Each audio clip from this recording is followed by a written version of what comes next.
Welcome to Sports Fluent. This week, I have such a special guest, Lorraine D'Allessio, who is a model, a lawyer, a player agent, does everything in the world of sports. Lorraine, how are you? Pleasure to have you on the show. It's a pleasure to be here. Thank you so much for having me today. So I got to start off with the obvious because I know it's a typical career path, model, lawyer, sports agent. Walk me through how that happens. Okay.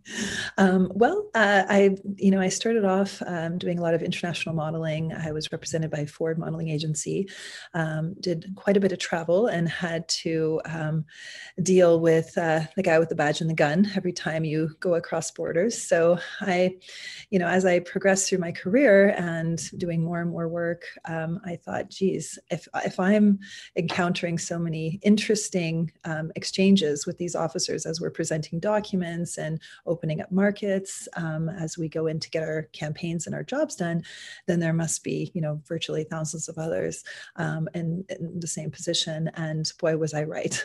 And agents and managers, they only know obviously so much about the immigration field. So it's, and also I would say, surrounding contracts that you use as you are engaging in international work and, working out those contractual arrangements. So it's really snowballed from that experience, the connections I had, and observing that this is quite a major issue, for people that are working internationally. So taking that and going, I'd like to be an advocate, for those that are working within this field. And there's so much to do to help them, to protect them in this process and helping them really get the job done when it comes to going A to Z, whether that's, in terms of, a visa work, or it's a contract that needs to be negotiated, or, on the representation side, but definitely an understanding of the international landscape. So that's interesting. So let's pause there for a second because I don't think it's something we think about for athletes. We just assume, hey, they play for a team or they're in this country and they fly to the other country, no problem. But we have heard some stories, and listen, most of the stories we hear are just from the US to Canada, but there's international. So what are some of the changes that have happened in terms of immigration over the last few years that either have made it more difficult or easier that you've kind of encountered? Sure, absolutely.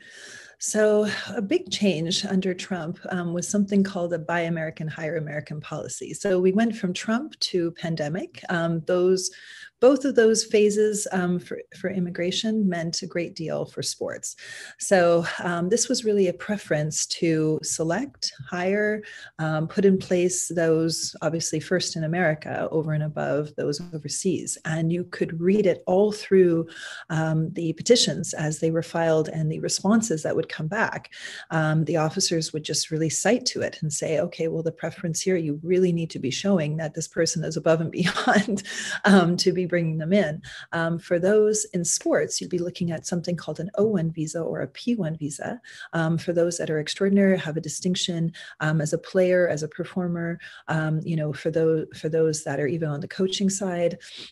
And with that distinction, you are going through really a portfolio or background of their work to put forward and say, hi, look at all of these engagements they've had, awards, sponsorships, brand deals, ambassadors, et cetera, contracts they've signed. And, this person should be given a priority to come in. So we got a lot of pushback, during that time. And we're actually still seeing, even though we're under obviously a different administration, we're still seeing that language thread through, and ultimately petitions been a great deal of pushback, denials, delays due to that. So that's one side. The other, I would say, with the pandemic has been the border and the consulates.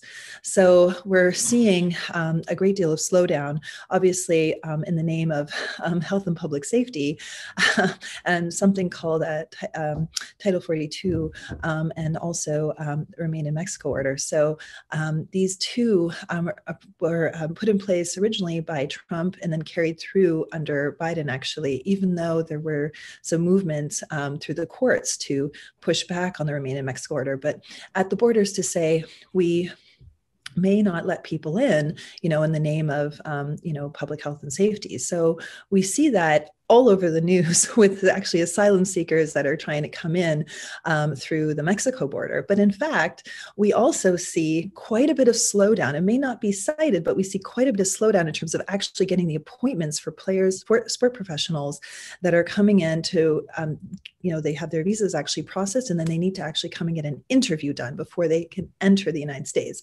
And getting those interviews has been quite challenging. So you have to show that, that on a case by case, and if they're from, before the ban was lifted from the Schengen area, you actually had to get an exemption to show that what they were coming in to do was to support federal infrastructure. So difficult argument for sports to say that what they're coming in to do, and obviously the games, the tournaments is directly related to federal infrastructure. So supporting federal infrastructure. So we had to put forward these arguments, and we had to win them to get movement of people, really. And that was has been quite challenging. And it's still actually existing, not, the ban with the Schengen area, but we're still seeing tremendous backlog with actually getting the appointments throughout Europe, South America, and it really takes a good legal team with great relationships. So sadly enough, but that's true. Great relationships with consular, officials and supervisors to be able to help to, get people through. Right. And so it's not just about processing the actual petition themselves and arguing criteria of eligibility, but in fact, also once the visa, you have the actually approval notice, and then actually bringing people through the consulate for the stamp and the border. So there's several hurdles there. Wow. So now I know you deal with like NBA, WNBA, and kind of soccer quite a bit with soccer. Do you find that there's differences between the leagues, or is it more just kind of what country they're coming from where you have more issues? I'd say it's not really about which sport. Right. I would definitely say that right now, particular regions are experiencing more problem in terms of bringing people through than others. And there's only a select number of places where you can get what's called third country national appointments to argue that they should be able to come through. So places where it is moving well, to be able to actually bring those players through. And again, hence, that's where a lot of the relationships come in. So I would definitely say it's, Russia's been quite challenging. Unfortunately, at this time, China has been quite challenging, having people come through. And so a good creative attorney with, again, good relationships can help to move things. But I would say both the I've had one of the number one coaches in the entire MLS I brought through just recently, him and his family. And it wasn't so much about getting the actual paperwork approved. It was actually bringing them through the consulate and the border. And we had to go through a third country national route. And they were coming from Europe. And it was right in and around the time that they lifted the proclamation. So technically speaking, they should be able to get an appointment. But the backlogs were so great. And, with sports, it's all about timing. Everything has to be done. And, everyone's wearing their Apple watches strapped to their body. And, so yeah, exactly. Me as well. So, it's just, that's not an option for, right. You have advertising dollars attached. I mean, millions of dollars at stake. And that's, so we got to have movement there. So I want to go back a step. So you were an athlete, correct? Yes. Prior to the law and prior to the modeling, did specific sport, just overall, what did you do? And more importantly to that question, so it's kind of part A and part B, how has that really affected or influenced the way that you run your business or practice your business? Thank you. Well, I think it was Harvard that put out a wonderful study, a Harvard review on women CEOs and the success of women CEOs and commonalities between women CEOs. And I think what they found was women in sports, team sports, there is a commonality there. And I can say that in my history of work, that would be a commonality. So for myself, it was volleyball and also soccer. Those two, I did play some basketball, but I didn't reach the level that I did, particularly in volleyball, that I did in the other sports. So, and that was at the regional level in Ontario, Canada. So, and it's, quite a selective process. I think it brings really an understanding of, obviously the team and working with the team in order to achieve your goals, your milestones, charting out the path for the team from, quarterly to a year, and the kind of, strengths and weaknesses that you got to work with in order to, get there and achieve there. And so I run a team of 58 people. This is not easy. At the same time, it's one of the greatest joys of my life. Right. Many of those people have also been in sports too. So it's good to come, that's one of the screeners we have when we interview, is to find out, if people have that background. And I think that's it's a good point to have. Yeah, listen, I talk about it all the time. I say, like, I think the things that I learned as a player and as a coach have really influenced everything I do, not just in business, even outside of business, the way that patient, you want to learn things, you want to practice, try things, fail. But know that even when you fail, I always use this example, even with my kids. So listen, if a baseball player, doesn't get a hit 70% of the time, they call him a Hall of Famer. And he's failed 70% of the time. So you got to kind of put that into perspective. Right. Yeah. You mentioned female CEOs and the commonalities of them. What are some of the challenges that women face growing an international, like you have an international business? Because I hate to admit it, but it's true. It's harder, right? Yeah. I think it can be, where I think that, if you, if you're, I think women, maybe since, childhood, have not been given the type of, maybe the similar education or coaching, if you will, on how to be a manager, how to be an executive, how to break through that ceiling, and, not to fault, not to fault the educational system I've come through, but at the same time, I think that, there's a lot of kind of learning on the job that I've had to do, stuff that I just wasn't taught. I come from an incredible family of educators, teachers, many that have worked for the government. And there's really only one or two entrepreneurs in my whole family, and they were men. And I unfortunately, I just didn't get to spend too much time in their work worlds with them. So I think that maybe from the reading that I've done and the associations that I've been a part of, Young Presidents Organization's a really good one. I've learned that a lot of it is kind of the education and messaging, and there is a difference in the genders, certainly, from the time that I was growing up. So I'm seeing improvement there. And I notice you're trying not to say it. So I'm going to say it, right? When a man is assertive, he's considered strong and assertive. And if a woman's that, there's another word they use to describe her, and it's not complimentary. I'll say it for you. So those are, I'm sure, some challenges, right, that you had to face. Yes, absolutely. The B word. I was not, I didn't even want to say the letter, but yeah, I have, true, right? That's what you get. yeah, I have a coach, and they're always saying, you gotta pull out that, you gotta pull that out, Lorraine. And yeah, maybe, it's tough. I gotta say, I'm such a people person. And I'm, I feel that I'm always trying to understand that other person's perspective and their circumstances.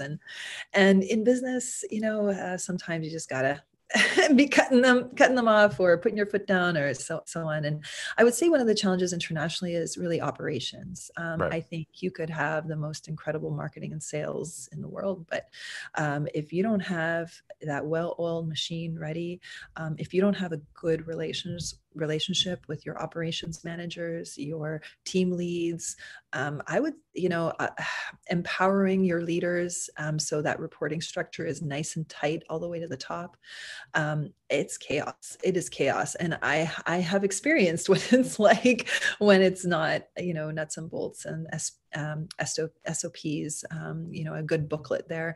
So, and again, I went to law school. I have my MPA, but these are things that are, I don't think are necessarily taught in great volume for for at least for women when I was growing up as a child and so on. So but assertiveness and being that B word, you got to get more comfortable with the Comfortable moment being that, yeah.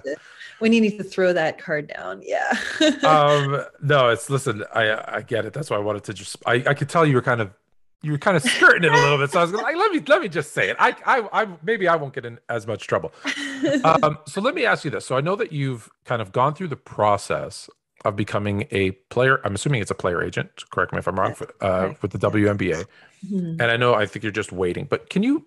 Because a lot of people ask me, and I've asked, and I don't know the answer. So how do you go through? What is that process of becoming a player agent? And I keep trying to educate people as much as I can about the WNBA. So as much as you can share on that as well. But can you walk me through that process? Like, is it just you fill out a form and say, here, I want to be an agent? Or is there more to it? I know there's more to Yeah.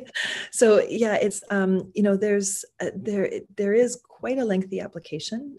You're really putting forth your portfolio, if you will, and it comes with recommendations as well, and there is a screening process that they go through with that application, and it's I think it helps to come from a law background. At least for me, it was very helpful. It's just sort of used to the kind of application process and selection process. But yes, it's an application. The actual testing that you have to do is for the official NBA. So not WNBA, but okay. the NBA side. So what's So the testing look? You can't give it away, I'm sure, what the question is, but what kind of testing is it? Um, so, so do you mean for the NBA, or because WNBA does not actually have Oh, that? well, let's Yeah, sure so let's do the NBA. Absolutely. okay. So there is a test, and it's held once a year, and it's it's quite you should really do like a preparatory type exam prep that you're doing before you go in. It's multiple choice.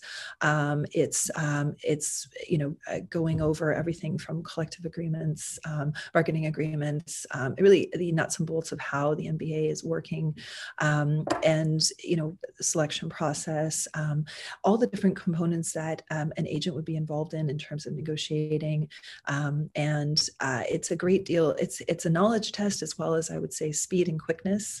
When it comes to execution, people study for months and months for it.